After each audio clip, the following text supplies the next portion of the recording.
Hi everyone, my name is Matt from Forefront, and welcome to this virtual panel discussion addressing improving employee wellbeing within a remote workplace. So we've received a great response with just over 120 senior HR leaders registered to watch, which is great news. So a big welcome to everyone. But before I hand you over to our expert panel, I just wanted to highlight that we are trying to make this discussion as interactive as possible. So you'll notice on the tab on the right-hand side that you'll have the ability to send in questions, vote on questions, and participate in live polls. So please get involved, as it does add to the discussion, and our moderator will be feeding it back to the panel as well. So it is now my great pleasure to introduce you to our expert panel. We've got Fiona Glendinning from Minter Ellison, Karen Oldacre from Medibank, Emma Kate Greer from Genesis, and moderated by Mike Carden from Joyous. Thanks, everyone, and over to you, Mike. Hey, thanks for the introduction, Matt, and welcome everyone online. It's great to have so many of you with us today. So, look, I'm going to start just by doing some quick introductions of the panel. I think that's the best way to get going, and I will start myself. So, I guess if I could ask everyone on the panel to do a sort of 30-second introduction of who they are, and also answer a question for me too, which is just what the biggest thing you've learned about yourself during the last 8 weeks has been. So I am Mike Carden. I'm from Joyous. At Joyous, we do employee feedback software for large employers of diverse and dispersed workforces, and we believe in open feedback. In fact, we think that every time you do an anonymous survey, you reinforce the message that feedback is somehow unsafe, and we're big fans of creating open, transparent and inclusive environments with feedback at Joyous. So one thing I have learned about myself in the last 8 weeks, I've learned that I am quite productive at home, but I do tend to need distractions. I can't just continually work, and unfortunately in the workplace, my normal distractions are walking around chatting with people and going and making a cup of tea. My biggest distraction here seems to be walking to the refrigerator and seeing what is immediately edible in it. So that is me. I will now ask you, Karen, to introduce yourself. Thanks, Mike. So I'm Karen Oldacre, and I'm at Medibank. I'm the Senior Executive for Wellbeing and Community. The key portfolios that I look after at Medibank are community partnerships, wellbeing for our people, so bringing our purpose inside out, health and safety and employee health management, and wrapping that all up, as I said, to really bring to life Medibank's Better Health for Better Lives into the community, and then back into our people and vice versa. What I've learned about myself is that I actually really love gardening, and I've lost the love of it because I was travelling too much and spending too much time in Melbourne and not in my hometown of Ballarat. So I've reacquainted myself, and I'm absolutely loving it. What I hate about it is every room I go into at the moment with 2 teenage boys, I seem to be running into the TV set with Brooklyn Nine-Nine on it, and I am just so over that. So can't wait for that to finish. Right. Yes. Gardening is good. Teenage detritus. I can definitely concur with that. Emma Kate. Yeah. Hi. I'm Emma Kate. So I work with Genesis. So for those in Australia, Genesis is a large New Zealand electricity retailer and generator. And so I've worked primarily in corporate affairs, but I joined the people and culture team 6 months ago. I'm the GM of employee experience and strategy, so workforce strategy. And I think one thing I'd say is what a time to join people and culture, because it's certainly been absolutely critical in the last few months. And people are absolutely at the centre of business strategy at the moment with all the changes that we're dealing with. So, I feel really fortunate to be here and to be working with the people and culture team at Genesis.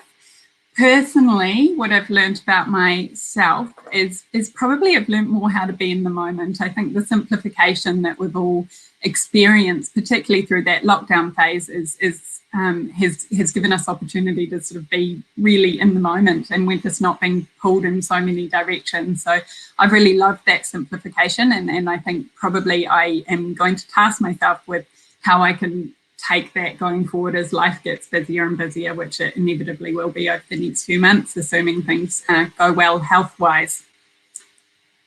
Thanks, Emma Kate. Yes, I mean, it certainly has been human resources or people and culture, it's been our time to shine, hasn't it? And we'll talk more about that, I am certain. Over to you, Fiona. Thanks, Mike. So my name's Fiona Glendinning. I'm the Chief Experience Officer at Minter Ellison, which is a very unique role actually to have in the legal industry, and I've been in this role for almost 6 years. The real focus of this role is how we... Fiona, you've suddenly become very quiet. I'm not sure why. How about I try this? Oh yeah, that's much better. Okay. So the real focus of my role at Minter Ellison is looking at how we can positively impact both the experience of our people and our partners, as well as our clients, understanding that both of those groups of stakeholders intersect. I guess in terms of what I've learned about myself over the past period of time is, first of all, how addicted I am to steam mopping, which is probably an unhealthy admission, but I do love I do love my steam mop. But also what's been really interesting is how much I can learn from my kids as they work through this difficult time. I have a teenage daughter in year 12 and I have an almost teen in year 7. And it's really allowed me to step back to understand how they've been adjusting, adapting, and managing these difficult times. And I realise very humbly that they have a lot to teach me. So I guess that's probably what I would offer. Thank you for that, Fiona. Hey, I'm still getting some feedback that you've become very difficult to hear. So I'm not quite sure if there's some other plugs you can fiddle with, but I'll leave that to you as we kind of get into this. So I guess that before we kind of kick into the topic, I touched on the fact when I was talking to Emma Kate there that we have become HR has been in the spotlight, and it's been a situation where the kind of human resources function, the people and culture function, really has had the ear of everyone, and it's been coupled with an absolute appetite for digital transformation. That's what I hear across the board. In fact, kind of every program we have has sort of been amplified. Everything that's going on has been notched up some kind of level, and we've had to execute quicker and so on.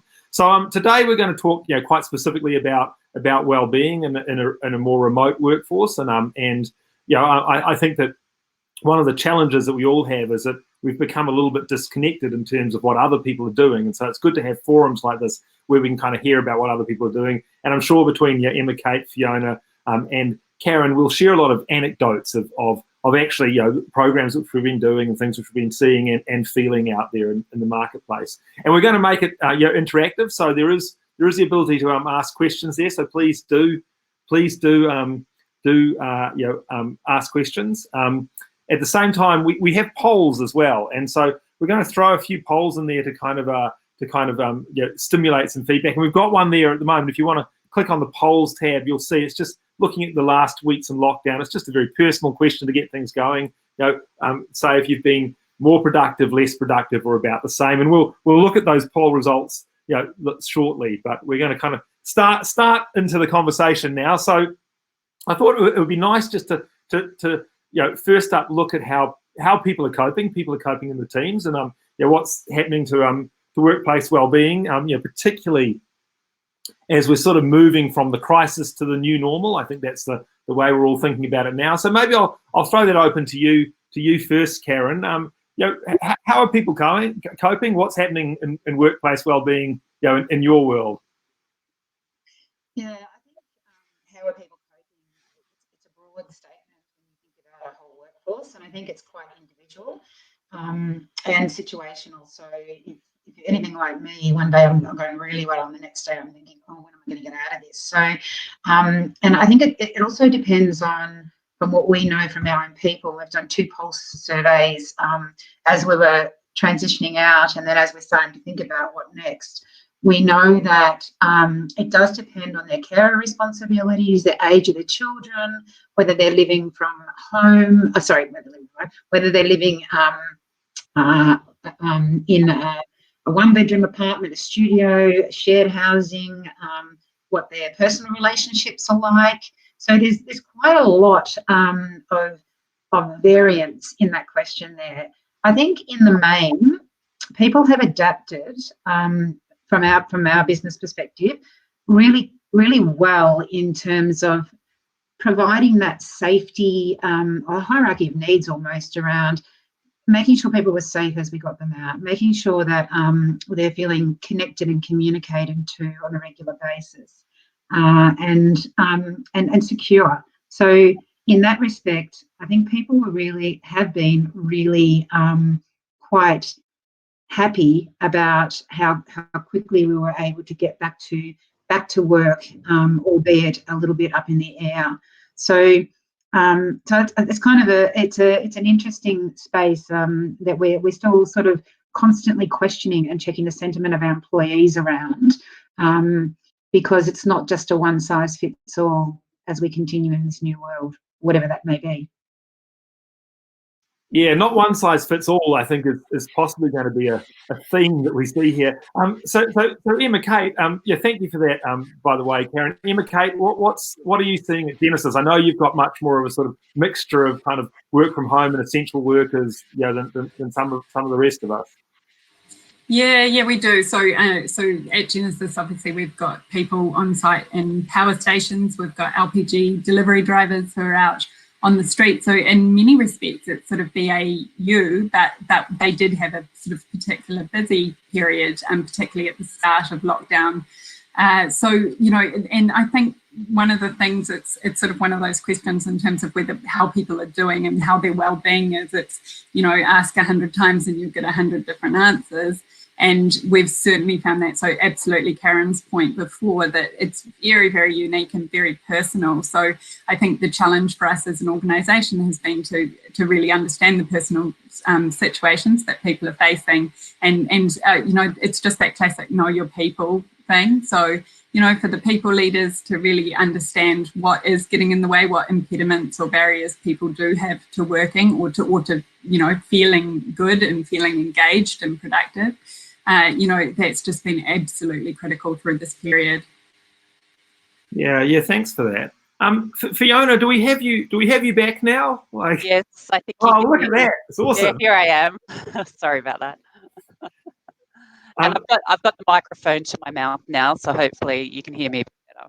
No, you are loud and clear. So yeah, as you know, we were just talking about, I guess, you know, how people are coping. I might just twist the question a little bit, you know, for yourself.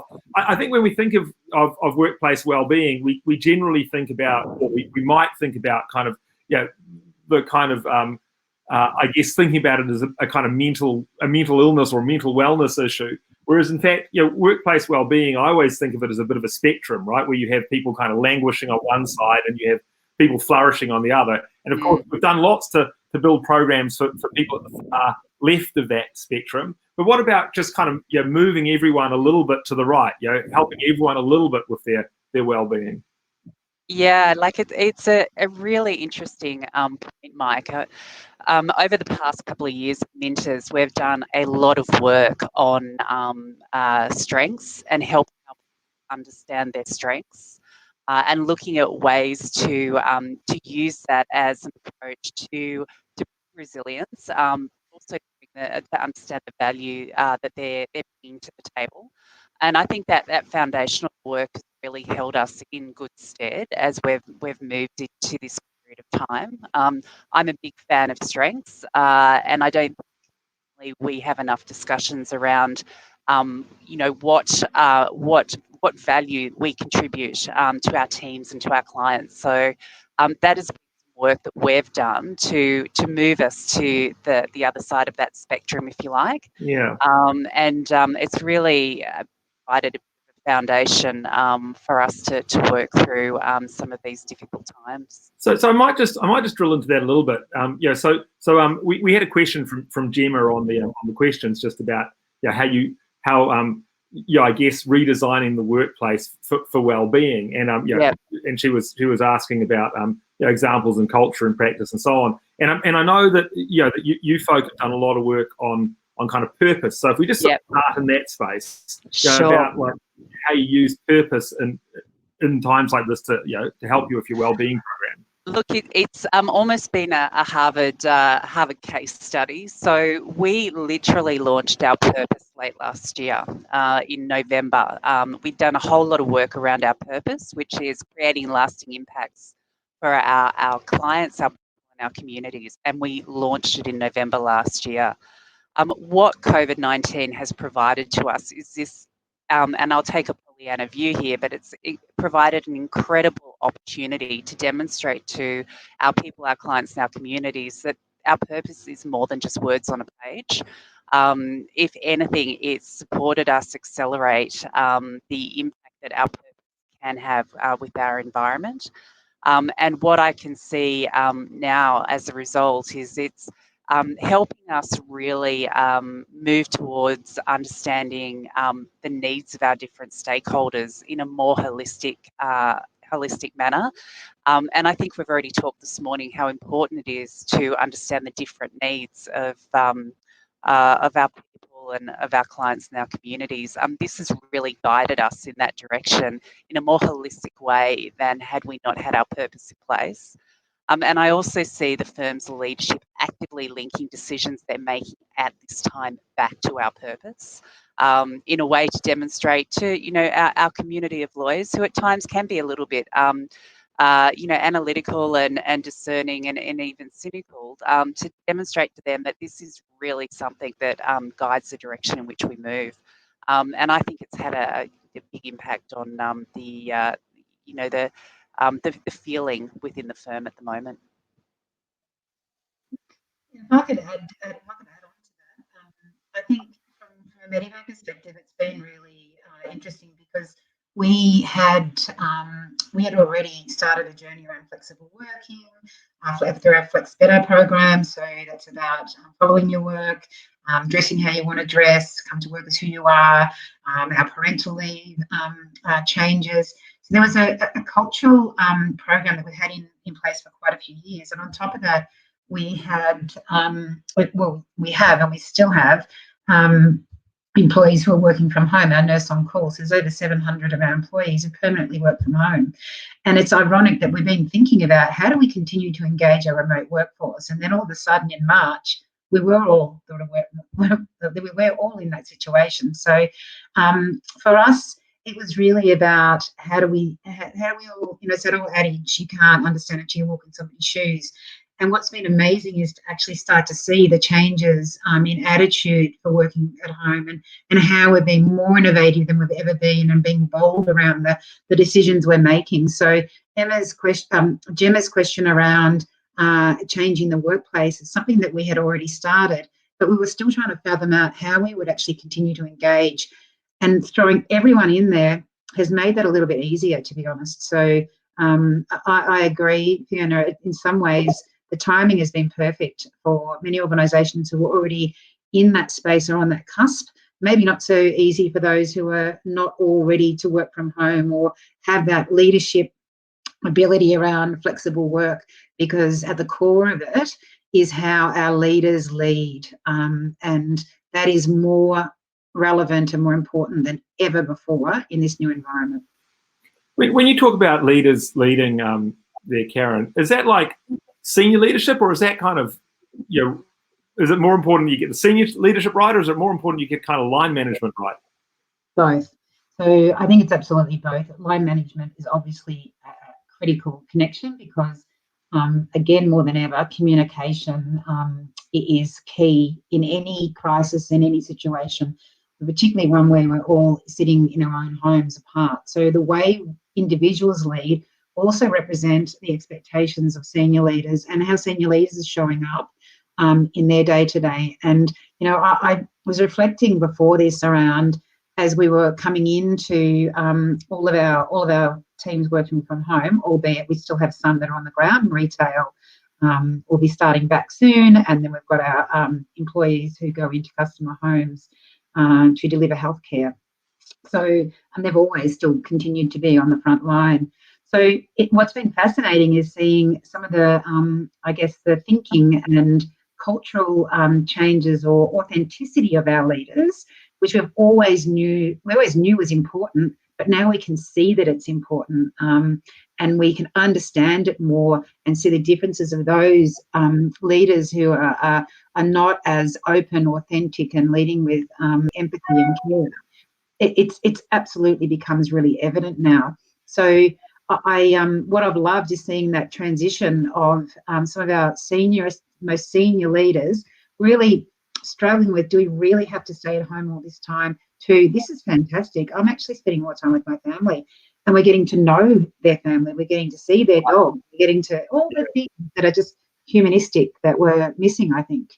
We've had some beautiful examples of kind of the trickle-down nature of leadership, in the response to COVID-19 in New Zealand, including, not wanting to turn this into a political discussion, but if you looked at Jacinda Ardern's "Be Kind" message, which is a very unusual stance to take, when dealing with a crisis like this, but also a very nicely human one. It's amazing when you look through government and through delivery, and then just all the way down, how that kind of message actually just trickles down eventually to a population level.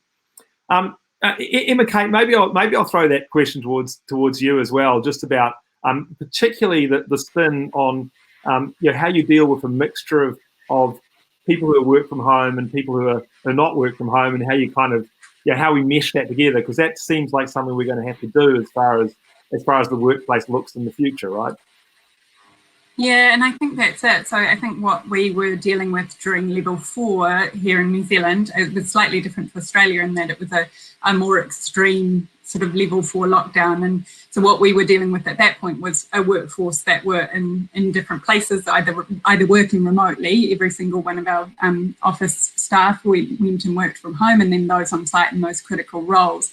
And I think what's really important about the learnings from that situation is that that's going to be the case for many months. We're going to be in different places. So even now in New Zealand, as we're sort of returning to our corporate offices, we're doing it in a 50-50 sort of mix at first, just to give people space and to give them the ability to sort of ease back into the office environment and feel confident that that their well-being is in safe hands as they move back into the environment. So I think, I think if we think about some of the lessons and inclusion that we learnt during the period where everyone was working remotely, it's worth just considering which ones of those we continue with and make sure that we're continuing to apply those things. So in many respects, having 50% of your office back in the offices is more complicated, because you can suddenly, rather than all being on a Zoom call and all having your face showing, you've got a table and a conversation happening around a table mixed with 50% of the call being offline. So some of the things that we've seen just in the last couple of days get put into place is making sure that the speaker has a Zoom screen open, a laptop open. If they're sitting at a table, that's fine with colleagues. But if they're speaking, make sure that they've got a camera right on their face, because if I'm watching online, I don't want to feel like I'm a fly on the wall watching the meeting. So some of those things in terms of timing, when we time sort of certain meetings, I think we all learned during the lockdown period, and both Karen and Fiona have touched on this in terms of people's childcare responsibilities. So we learned during that period, don't have you stand up at the same time every day, because there will be conflicts that will impact different employees differently. So I think going into this next period, we need to keep those learnings top of mind and make sure that we're inclusive. Yes, it's interesting actually. I was just looking at the poll results from that first little poll on whether people were felt they were personally more productive or less productive, and nearly 50% of people felt they were more productive, right? So we seemed that like we all went away and we all became more productive, which is an interesting effect. And I do absolutely kind of agree with that idea that when we were all sort of forced to suddenly do something, there was just this like hugely unifying kind of feature of it. We were all dealing with the same thing.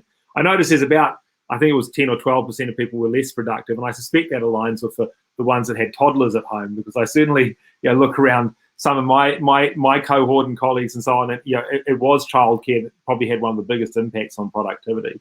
But interesting to see that generally speaking you see some kind of increase in that. I'm going to move on to another poll here just to get a little bit more feedback. And it's launched there in the polls tab. Actually, hang on a second. The the poll, which I was going to talk about, seems to have disappeared. So I'm not quite sure what happens to a poll once it's disappeared. But it was really just about this idea of who actually owns this stuff in an organisation. So the whole piece of employee experience, whether it's owned by HR, whether it's a kind of people and culture program, whether it's owned by reporting line managers, whether it's owned by senior leadership, or whether it's the poll is back there, thank you for that, Matthew, or whether it's in fact owned by the employee themselves. And I'm interested in feedback from the audience, and we'll talk through this in a second too, because I do sometimes think that a lot of the shift towards designing employee experience that we're all involved in is possibly just a new way to disappoint employees. So I'd be fascinated just to throw that open to anyone really, to kind of comment on that idea of where do we think employee experience really kind of gets owned and executed from in the organisation. Yeah, I found the wording of this one interesting, and I can see the answers sort of jumping around a little bit there. But, in terms of who owns it, well, my initial response was the employee, right? They own their own sort of experience. It belongs to them. And in terms of who drives it, I think that's, it's really interesting that we're seeing quite a mix there in terms of response. So. Yeah. Karen, you mentioned, right in your first response there that everyone's different, and you've got a really disaggregated approach now to employee experience. So I with this question, what I like the option is that we all do, and because I think it's not one or the other. From a HR or people and culture perspective, we often have that responsibility of being custodians of culture, and therefore the experience of our employees. But you can't have that without one, listening. And one of the questions I saw before was, how do you listen to your people?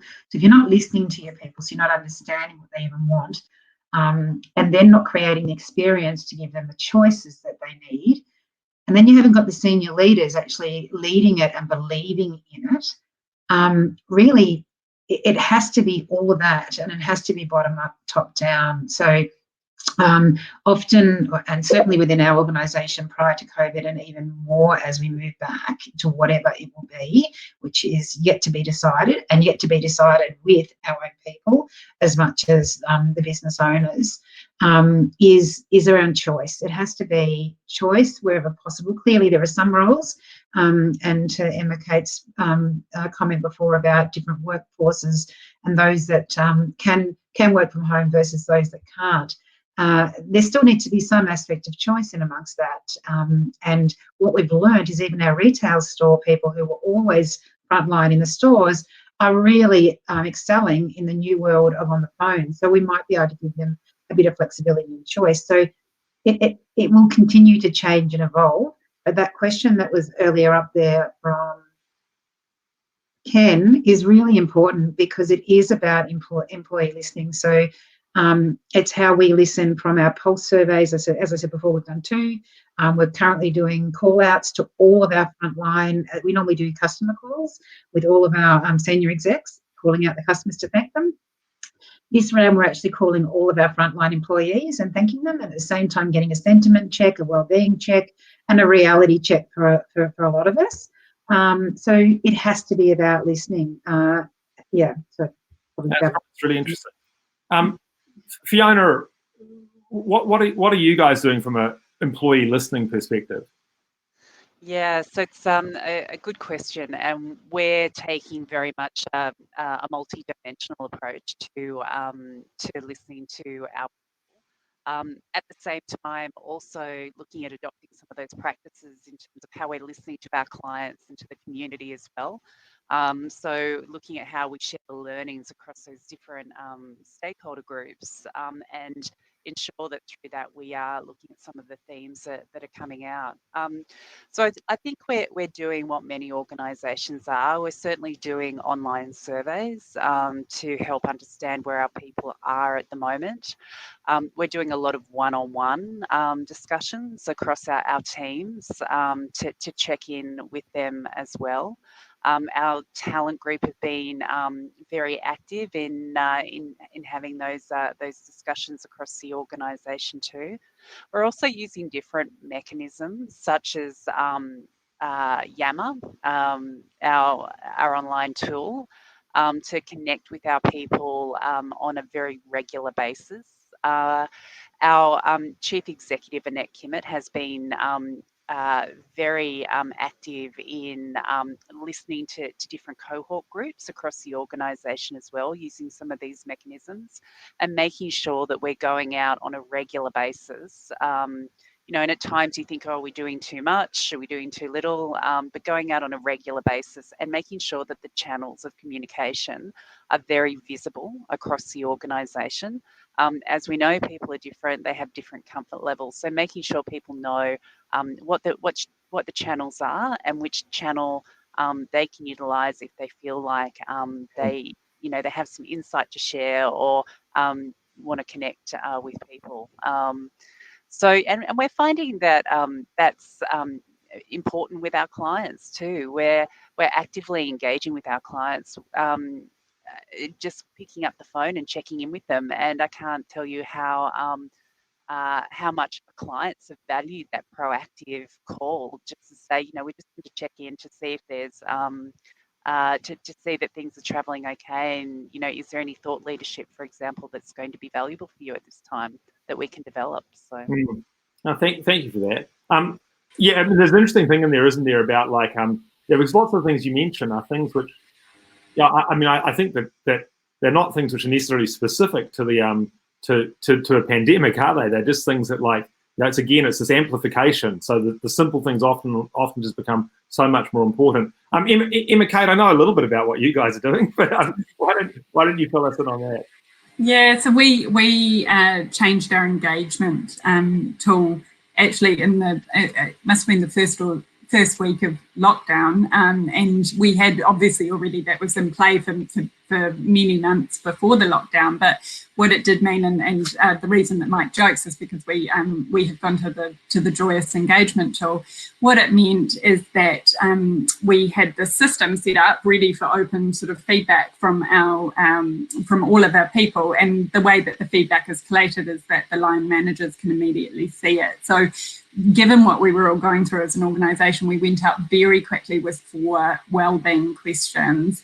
And so 4 days in a row, 1 question each morning relating to individuals' wellbeing and how they were dealing with the current situation.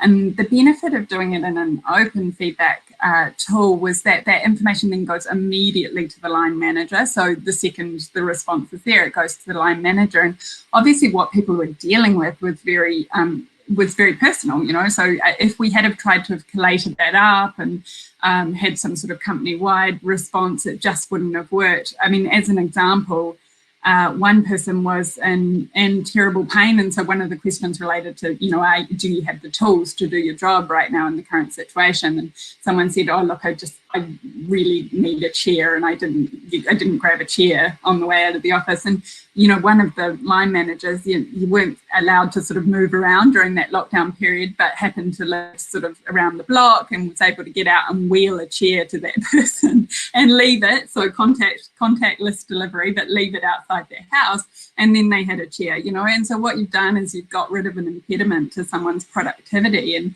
it's those little micro stories that have really made things work and hum, I think, over this period. So it was great.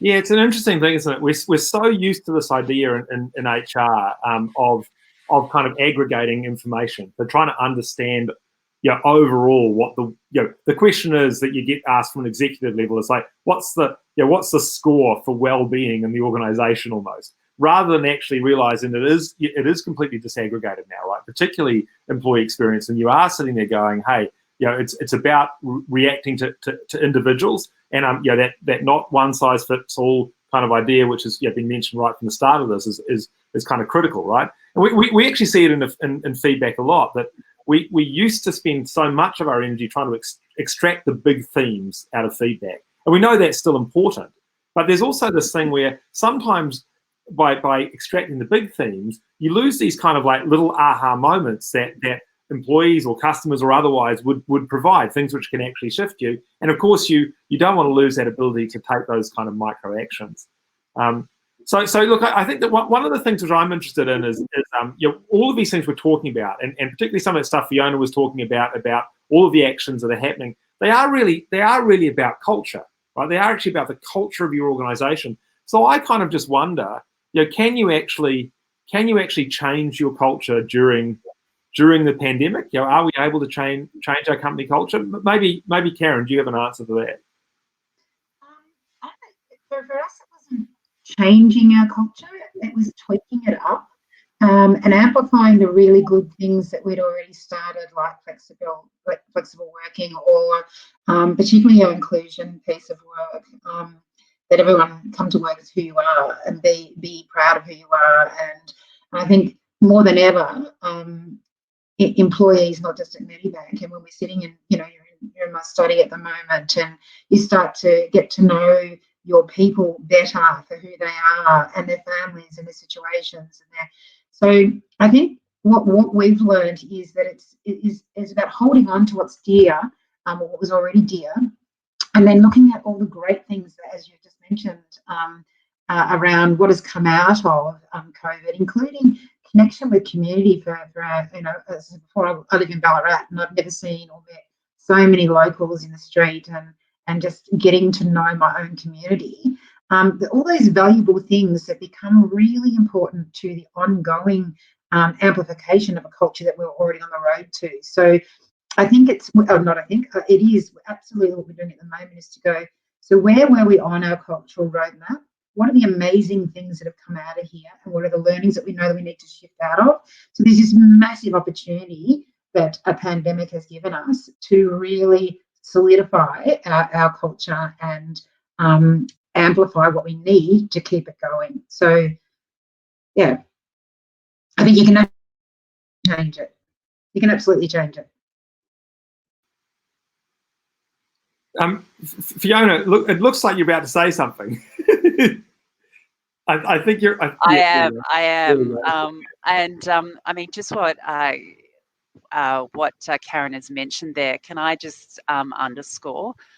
Through our purpose work last year, we looked at what our strengths were. What are the things that make us proud to be part of this organisation? And I think what the COVID pandemic has allowed us to do is to actually understand how valuable they are. Things like excellence without attitude or building authentic and enduring relationships. What this has provided to us is an opportunity to really understand why they're valuable, why they're important, and how we can develop those further. In what's been honestly a really, really challenging time, because what it's given to us is the impetus, if you like, to connect and to connect differently, to build communities of support within our organisation, to build communities of support and connection outside our organisation as well, at a time when these are really valued. And it's helping people to help others. Which I think is really critical and important for people's well-being, to give them that opportunity, that license, that authority to be able to operate in that space without fear or apprehension.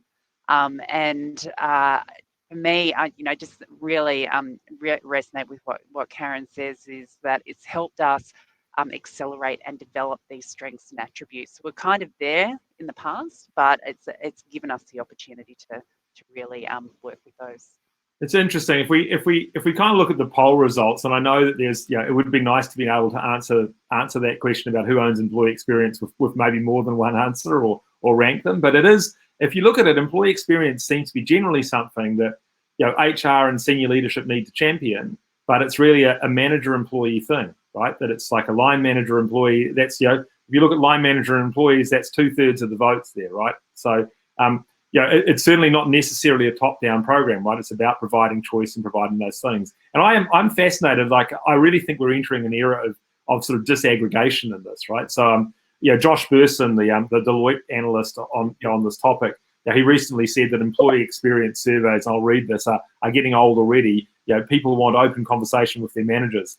Surveys are just not specific enough for people to express their particular needs.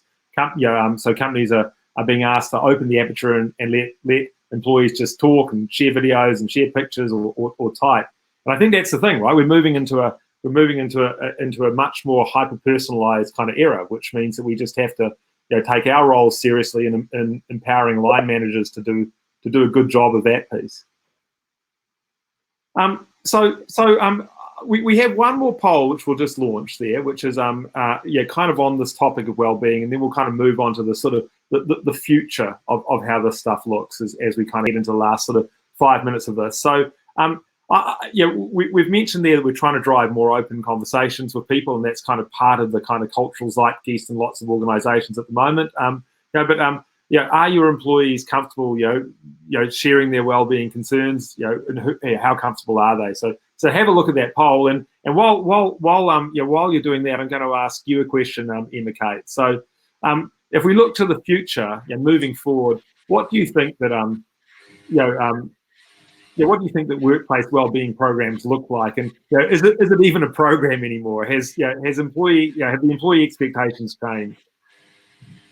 Yeah, I think that's a really a interesting question, and I think probably goes back to what I was sort of saying before, that actually, it's so unique, and that any program that comes from the top down may not sort of pick up the nuances of what employees are dealing with in different parts of the business. So I think for us, if I'm looking at the future and for Genesis, the immediate future for all of our companies across Australia and New Zealand and globally, of course, is dealing with what this next wave of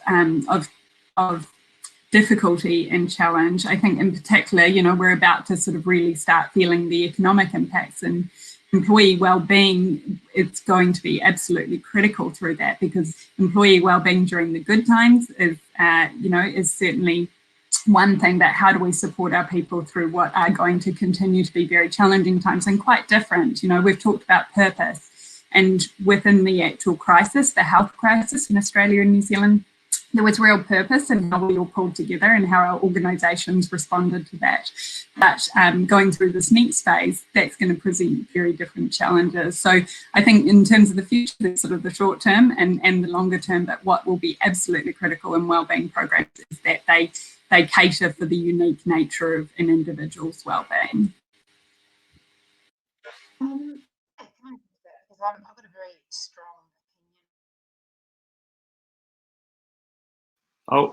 opinion. Mysteriously, we seem to have lost Karen. Maybe while Karen's internet is picking up again, we'll hand that question over to you, Fiona. Sure. So I think this is my personal perspective. I think there's always going to be a role for programs. I think programs are really important to bring focus, resources, attention, energy to whatever it is we're looking to drive throughout our organisations. So I do think there's a role for programs moving forward. I guess what we will do moving forward is understand how quickly we could take what is a program into the DNA of our organisation and the adopted work practices within our organisation. I think over the past period of time, what we've really challenged is how quickly we can do that. It doesn't need to take years and years to adopt some cultural change or behavioural change or work practice change. I think we've demonstrated that we can actually affect change very quickly.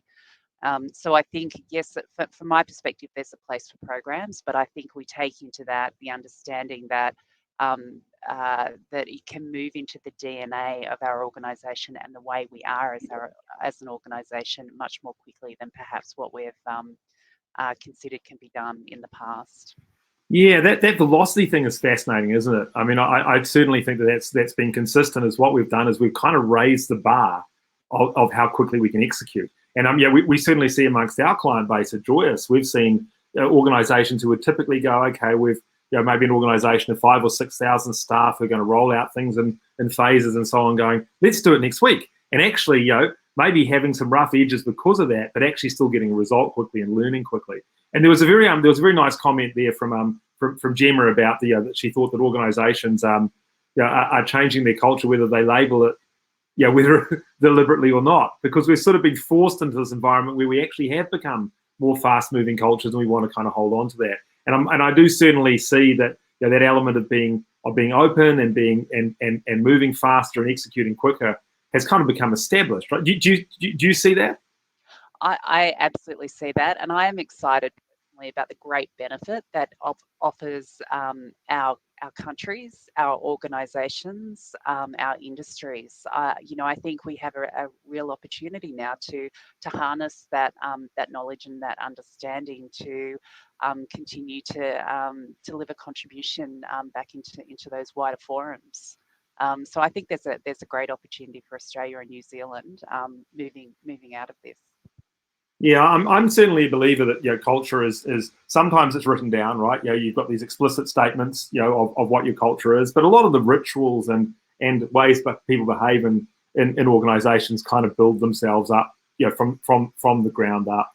And that's certainly something we even see at Joyous, is that there is absolutely rituals that people kind of take part in that no one went and designed. We've had a few people leave the organisation, or had a baby shower, different things during lockdown, and people have worked out ways of doing it, and that's not been a program that someone's delivered. That's just been people kind of interacting, and that's kind of formed part of I guess who we are. Look at how amazingly creative we've become as a result of the past 3 months. Yeah, it's true.